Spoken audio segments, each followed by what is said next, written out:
바울의 제2차 전도여행 마무리 단계에 이제 이르렀습니다. 바울이 먼저 빌립보에 도착을 했고, 빌립보에서 또한 데살로니가로 갔고, 데살로니가에서 또 베리아로 갔고, 베리아에서 고린도로 갔고, 또 베리아에서 이제 아테네로 갔고, 아테네에서 이제 고린도로 갔고, 그래서 이제 고린도에서 사역을 끝내고 이제 다시 예루살렘 안디옥으로 돌아가게 되고, 이제 또 제3차 여행은 이제 에베소로부터 시작이 되는 사도 바울의 여행이 됩니다.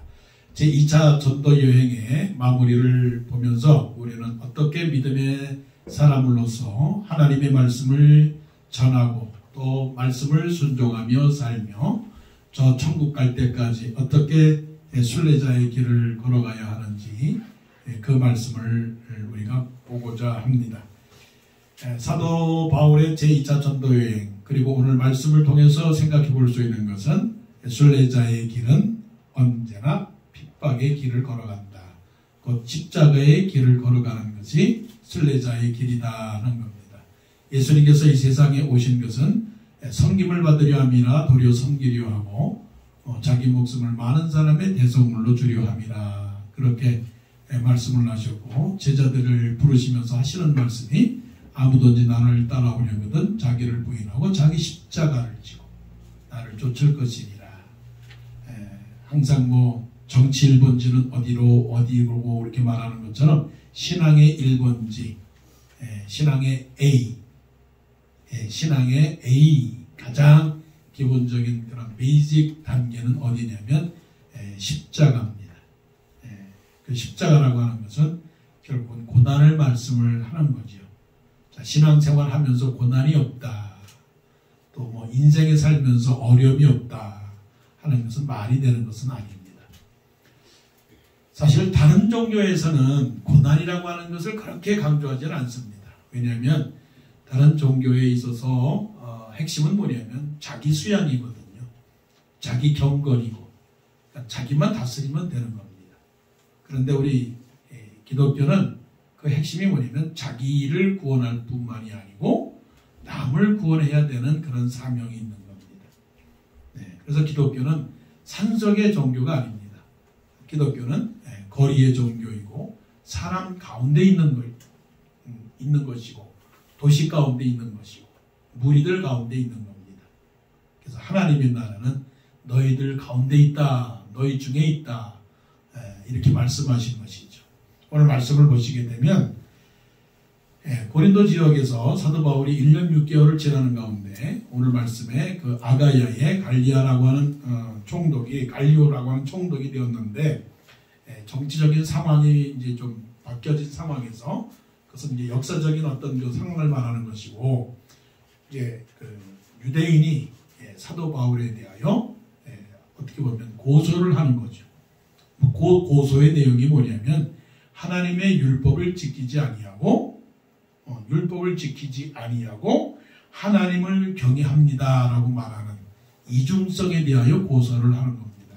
유대인들은 뭡니까? 율법이 가장 그들에게 생명의 말씀인 거죠. 율법이 아니면은 그거는 신앙이 아닙니다. 그러니까 율법을 지켜야 하나님을 믿는다고 말하는 거죠. 근데 사도 바울은 전가하는 복음은 뭡니까? 율법보다 더 중요한 것은 예수 그리스도라는 거죠. 그렇다고 해서 예수 그리스도가 율법을 폐한 것은 아닙니다. 하지만 율법이 못한 것은 뭐냐면 율법을 완전하게 지키지 못하는 인간의 죄가 많은 것이죠. 그러니까 하나님께서 율법을 주신 것은 하나님을 잘 믿도록 주셨는데 사람들이, 유대인들이 그 율법을 지키지 못해요. 그래서 율법 외에 한 의를 하나님께서 이 세상에 보내신 겁니다. 그래서 하나님께서는 예수 그리스도를 믿는 사람은 누구든지 율법을 지키다가 지키지 못해서 범죄한 사람이라도 그 사람들이 하나님의 백성이 되고 구원을 얻는다라고 하는 은혜의 복음을 전한 것입니다. 그렇다고 해서 사도 바울이 율법을 폐기한 건 아니죠. 그래서 사도 바울의 말씀을 듣다 보니까 이 사람들이 자기의 신앙적인 어떤 편견과 또 어떤 지식을 가지고 생각해 볼 때 사도 바울이 율법을 어기고 있네, 율법을 무시하고 있네 라고 판단을 해서 율법을 무시하고 어떻게 하나님을 섬기겠느냐, 이거는 오류다, 우리가 말하는 이것은 이단이다, 이것은 잘못된 가르침이라고 생각을 해서, 그래서 오늘 말씀해 보게 되면 고소를 합니다. 고소를 해서 드디어 이제 재판을 열게 됐거든요. 그래서 이제 그 고소한 사람들이 갈리오 총독 앞에서 지금 변론을 하고 있는데, 그 사도 바울이 입을 열어서 말하고 할 때에 하나님께서 갈리오 총독에게 은혜를 주셔서 뭐라고 말씀하시냐면, 나는 너희들의 그런 문화와 너희들의 종교와 너희들의 언어와 너희들의 명칭과 너희 법에 관한 것은 나는 관여하지 않겠다. 그래서 너희가 스스로 하도록 하라라고 하는 그런 결론을 내리게 되는 것이죠. 사실은 이런 것들은 여러 가지 면에서 교회가 교회끼리 소송하고 또 믿는 사람들이 믿는 사람들끼리 소송하고, 이런 것들은 하나님께서 원치 않는다라고 하는 일반적 원리를 우리에게 가르쳐 주시는 거죠. 그러면서 말하기를, 나는 이러한 일로 인해서 너희들에게 재판장 되기를 원치 아니한다 라고 이렇게 말하고 법정에서 쫓아냈습니다. 그리고서는 유대인들이 화가 나니까 그 고린도의 그 회당장 소스데네를 잡아서 어떻게 했습니까? 법정 앞에서 때렸다라고 하는 것이죠. 어떻게 보면 참 질서가 없고 참 이건 무리한 것이죠. 그런데 또 말씀은 뭐라고 말씀하냐면, 갈리오가 이 일을 상관하지 아니한다. 참 이런 것을 보게 되면 우리 믿는 사람들이 얼마나 잘해야 되는지, 우리가 세상 앞에서 믿는 사람들이 어떻게 믿어야 되는지를 말씀하고 있는 것이죠. 자, 빌립보 감옥에서 사도 바울이 어떻게 했습니까? 사도 바울이 감옥에 갇혔습니다. 데살로니가에서 유대인들이 어떻게 했습니까? 유대인들이 또한 공격을 했습니다. 아테네에서는 지식 있는 사람들이 사도 바울과 변론을 했고요. 또 고린도에서는 또 유대인들이 이렇게 했고요. 그래서 신앙은 항상 벽이 있다. 신앙에는 항상 걸림돌이 있다. 예수 믿으면서 나는 아무런 어려움 없이 신앙생활을 했습니다. 그렇게 말하는 것은 신앙생활을 제대로 못한 것입니다. 혹시 여러분들 가운데서 교회 가기 싫다, 나는 예배드리기 싫다, 때로는 나는 헌금 내기도 아깝다, 난 주일날 선데이, 주일날 교회 가기도 뭔가 별로 마음에 원치 않는다. 그게 다 뭡니까? 마귀의 핍박입니다. 마귀가 자꾸만 우리를 붙잡아 놓는 겁니다. 잡아매는 겁니다. 그래서 마귀와 성령이 우리 안에서 싸우는 겁니다. 성령님은 우리에게 말합니다. 교회 가야지, 이겨내야지, 하나님의 말씀을 읽어야지, 기도해야지, 찬양해야지, 그렇게 말씀으로 우리에게 가르쳐 주지만, 마귀는 어떻게 합니까? 무슨 소리야, 너 할 일도 많은데, 무슨 소리야, 너 쓸 것도 많은데, 무슨 소리야, 너 친구 만나야 되잖아, 무슨 소리야, 기도보다 더 중요한 건 사람들과 카운셀링 하는 게 더 중요하지, 보이지 않는 하나님이 너에게 뭐를 도와주겠니? 야, 세상에 보이지 아니하는 것들을 믿는 그런 어리석은 어디니? 요즘 세상을 봐라, 다 보는 거 아니니? 눈으로 봐야 되는 거 아니니? 그런데 보이지 않는 하나님을 믿는 너는 너무나 어리석은 사람이야.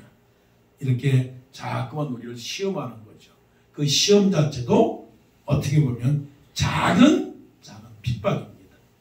그런데 여러분들은 오늘 이렇게 하나님 앞에 나와서 예배를 드리고 마음속에 하나님을 생각하고 하나님을 믿고 하나님께 예배하고 하나님을 최고의 어른으로 섬기면서, 하나님 저 왔습니다, 인사 받으세요, 사람에게 인사하는 것처럼, 안녕하십니까 인사하는 것처럼 우리도 하나님께 뭐라고 인사합니까? 하나님 아버지.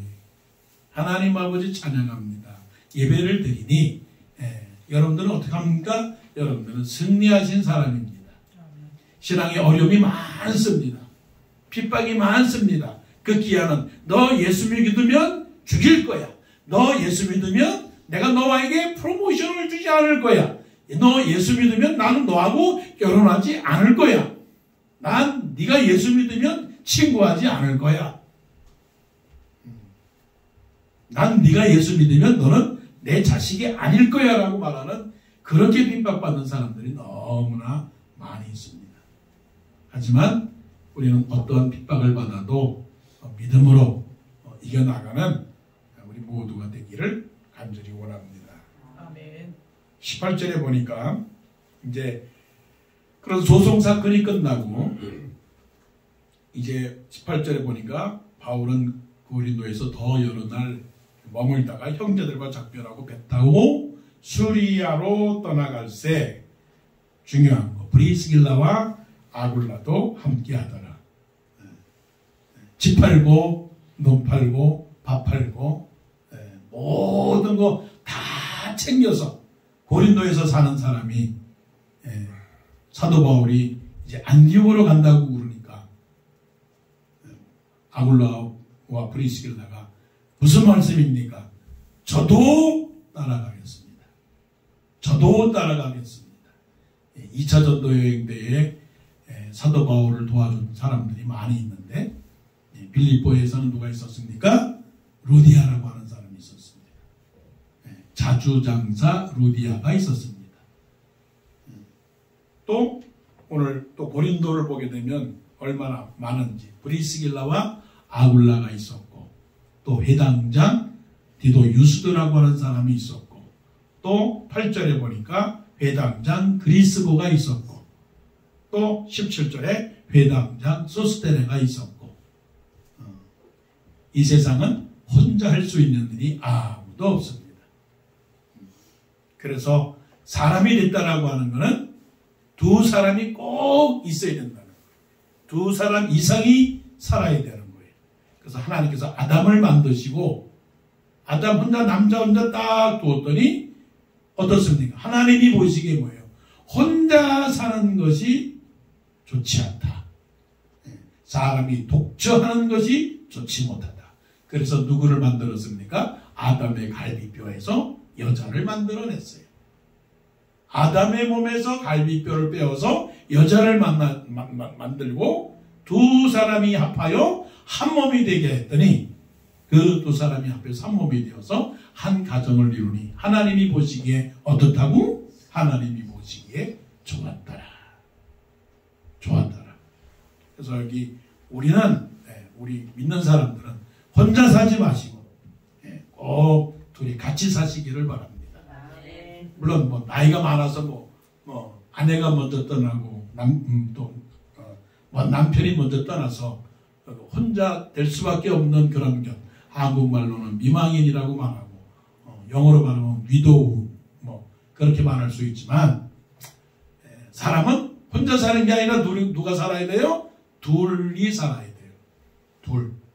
남자는 여자를 만나야 되고 여자는 남자를 만나야 되는 겁니다. 그것이 하나님께서 원하시는 그런 축복입니다.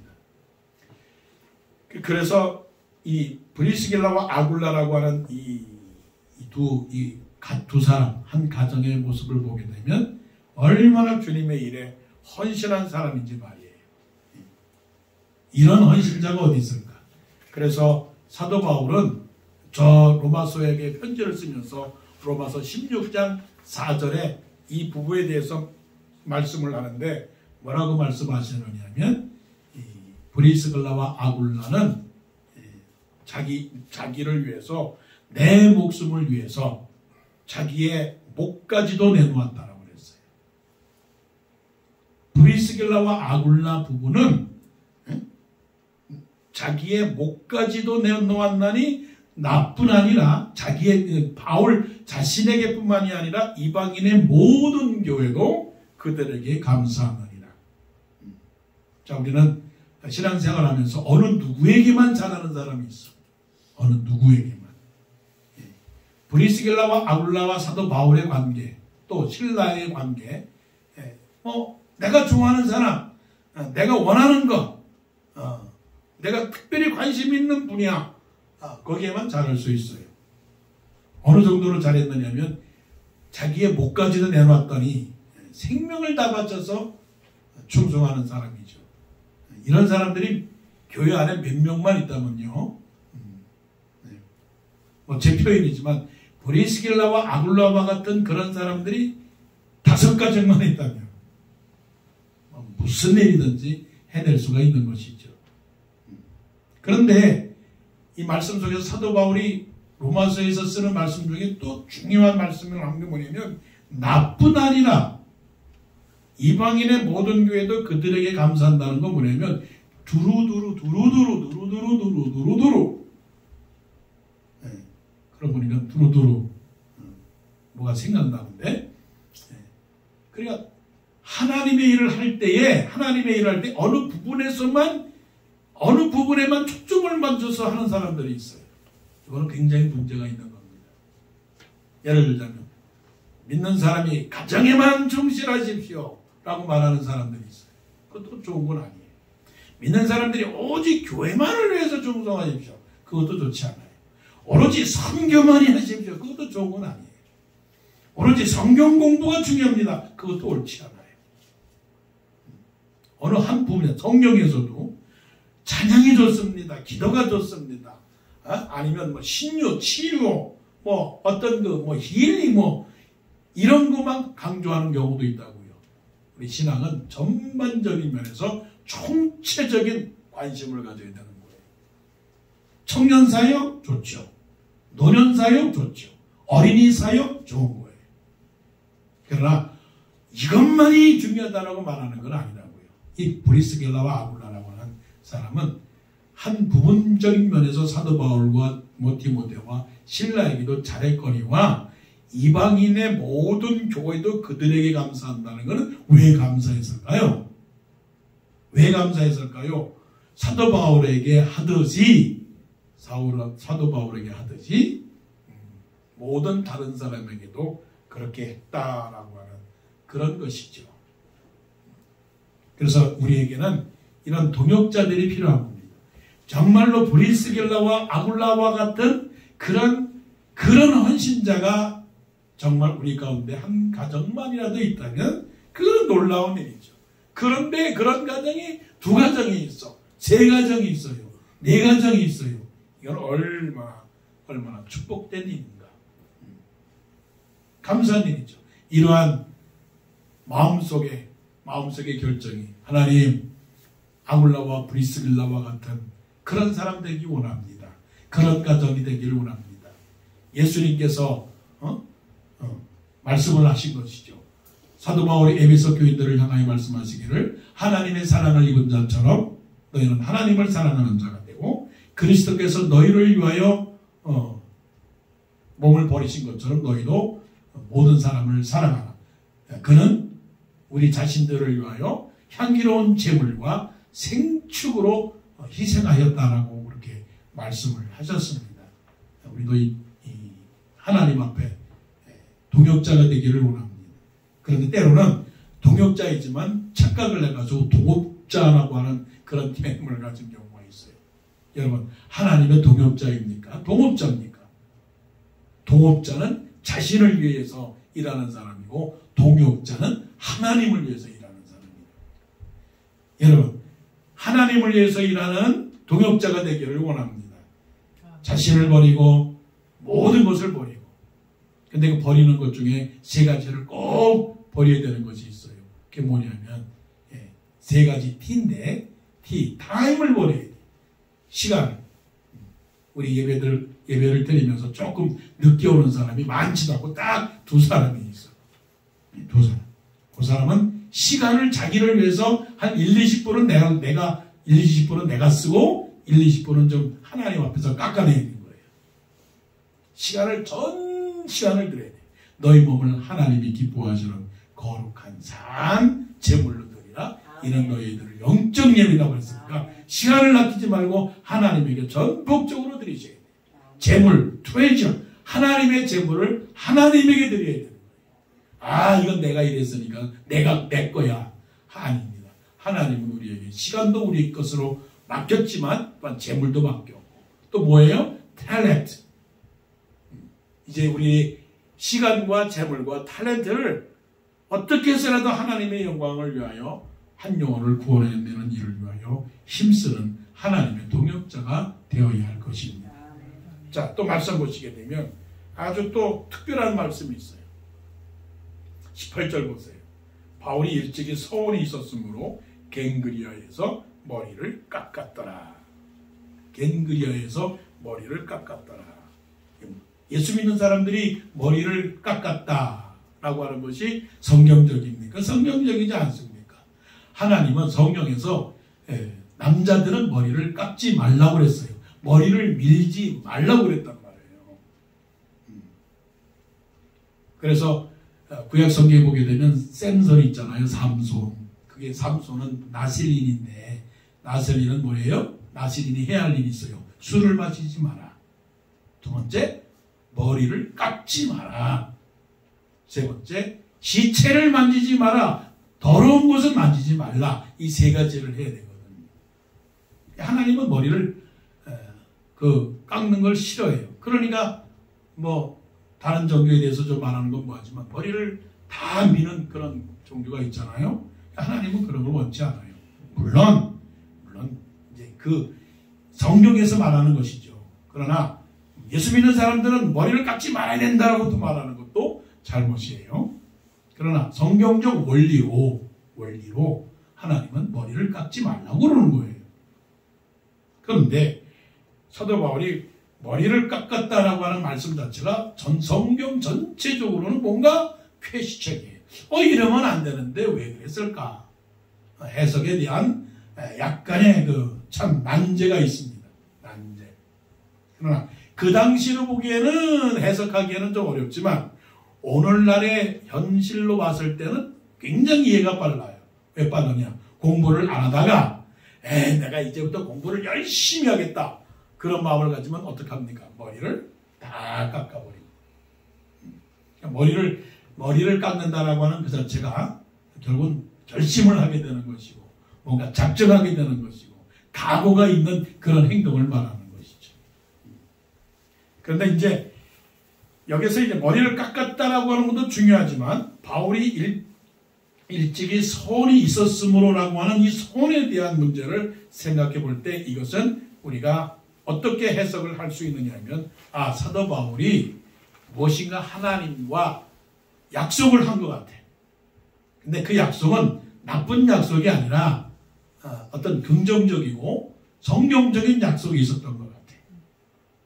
그래서 평소에 기도할 때 하나님 아버지 제가 하나님께 내 인생을 바치겠습니다라고 그렇게 약속을 했는데 그 약속을 이루지 못한 것 같아. 그래서 참여하는 마음으로 내가 죄인된 마음으로 머리를 깎았던 것 같아. 내가 이 정도로 못난 사람입니다.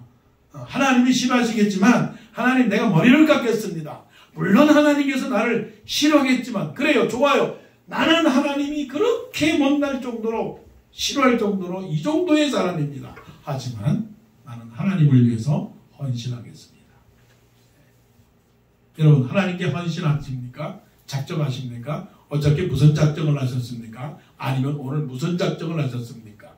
만일에 우리의 인생의 역사 가운데서 사도 바울은 갱그리아에서 일찍 서울이 있었기 때문에 머리를 깎았다고 하면 우리는 게이더스버그에서 여러분 머리를 어떻게 깎겠습니까? 작정했습니까? 여러분 무엇을 1년 안에 5년 안에 10년 안에 무엇을 하겠다고 머리를 지금 깎고 있습니까? 이거는 마음의 결심이죠. 각오죠. 자, 사탄이 하늘에서 회의를 했습니다. 사탄이 회의를 했다라고 하는 것은 성령 하나님도 회의를 하니까 그거를 우리는 어전회의라고 말합니다. 어전회의. 왜냐하면 성부 하나님, 성자 예수님, 성령 하나님 삼위일체 하나님께서 회의를 한 거죠. 한 분이신 하나님이 각자 위를 갖고 있으니까 사탄도 회의를 했습니다. 그리고 무슨 회의를 했느냐면 어떻게 하면 예수 믿는 사람들을 예수 믿지 못하게, 그래서 우리의 사탄의 왕국으로 만들 수 있겠느냐. 그랬더니 이제 그 사탄들이 서로 제안을 하는데 무슨 제안을 하냐면은 전부 죽이면 되지 않습니까? 전부 죽입시다. 어떤 사탄이 그렇게 얘기하니까 나이 많은 늙은 사탄이 말하기를 뭐라고 하냐면 옛날에 기독교인들을 많이 죽였는데 죽여도 살아나고 죽여도 생기고, 그러니까 북한에도 중국에도 지금 기독교인이 없는 것처럼 다 죽였는데 거기에 숨어서 예수 믿는 사람들이 있거든요. 그러니까 사탄이 말하기를 죽여도 또 살아나니까 죽이면 안 된다. 그럼 무슨 방법이 있습니까? 감옥에 가두면 되지 않습니까? 감옥에 다 가두어서 나오지 못하게 하면 되지 않겠습니까? 그랬더니 또 나이 많은 또 사탄이 감옥에 가두면 가둘수록 그때는 더 찬양하고 더 기도해가지고 오히려 감옥에 있는 사람들까지 전도한다. 네? 그렇게 하니까 대책이 없잖아요. 네. 그러니까 이제는 그러면 그냥 매를 치면 되지 않습니까? 그랬더니 기독교인들은 매를 치면 칠수록 더 강해지고 더 단단해지지 않느냐. 그걸로는 안 된다. 그랬더니 젊은 사탄이 딱 내가 좋은 아이디어가 있습니다. 무슨 좋은 아이디어냐? 남녀의 성 문제를 가지고 교회를 치면 되지 않습니까? 그러니까 교회 안에 성관계 문제를 가지고 그렇게 치면 되지 않습니까? 아주 좋은 거 아닙니까? 그렇게 얘기하니까 뭐라고 말하냐면 그렇다고 할지라도 그들은 오히려 회개하고 그들이 더 올바로 살려고 작정을 하기 때문에 되지 않는다. 그러니까 아주 점잖은 사탄이 말하기를 뭐라고 말하냐면 그러면 한 가지 방법이 있습니다. 어떤 방법입니까? 내일부터 기독교인들에게 아주 잘 믿으라고 그렇게 얘기하자.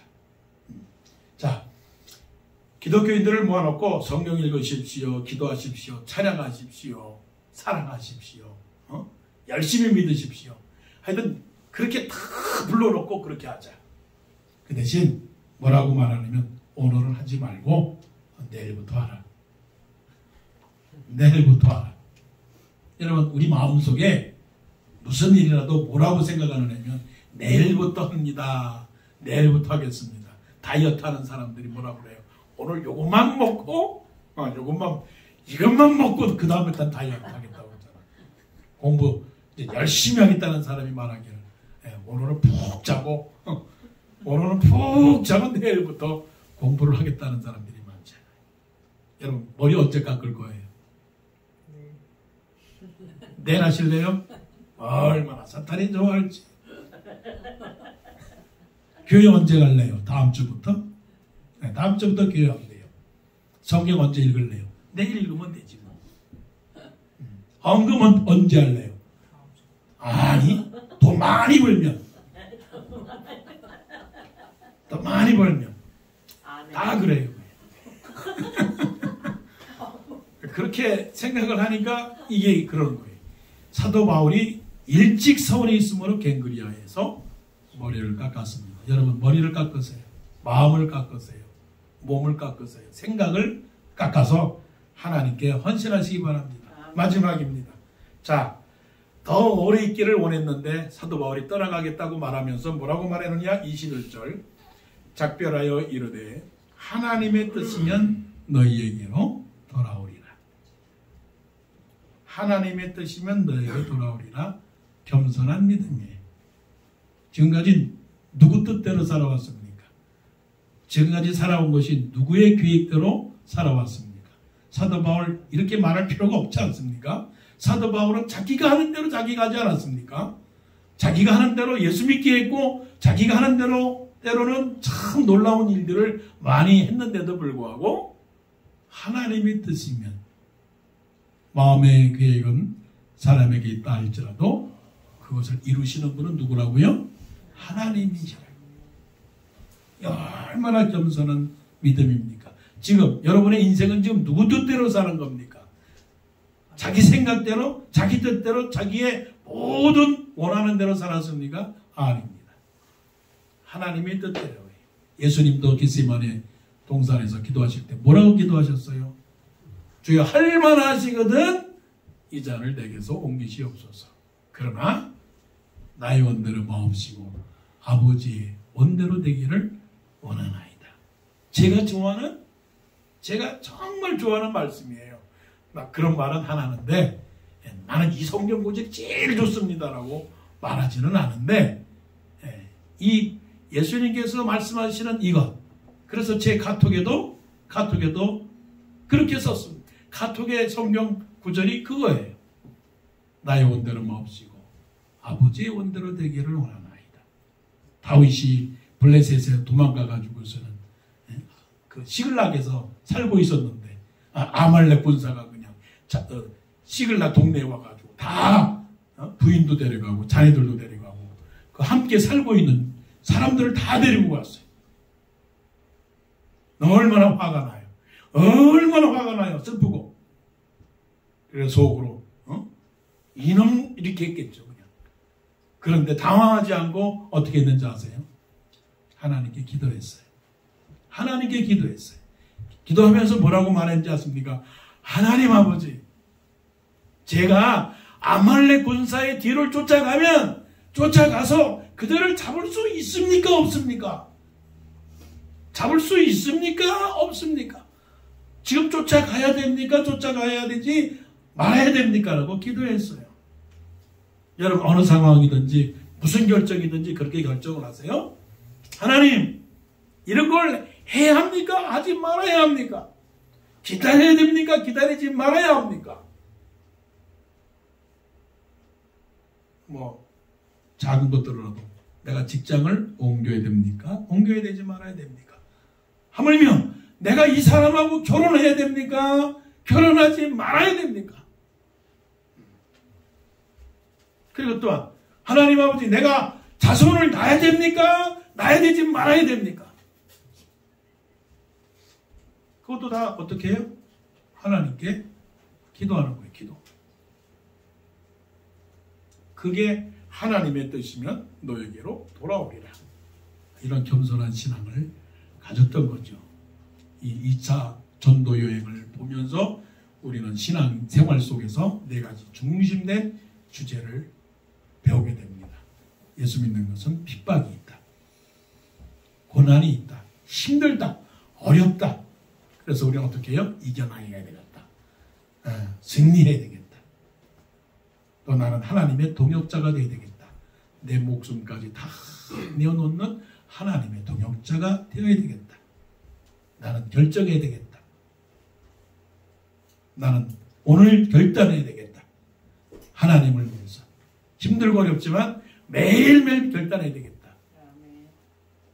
그리고 그럼에도 불구하고 나는 하나님에게 겸손한 신앙인, 나를 자랑하지 아니하고 나를 높이지 아니하고 하나님께서 허락하시면 하겠다라고 하는 겸손한 신앙으로 그렇게 살아가시기를 간절히 축원합니다. 기도드리겠습니다. 오늘도 우리는 핍박을 당합니다. 마음속의 갈등도 핍박입니다. 우리는 하나님의 일꾼들입니다. 프리스길라와 아굴라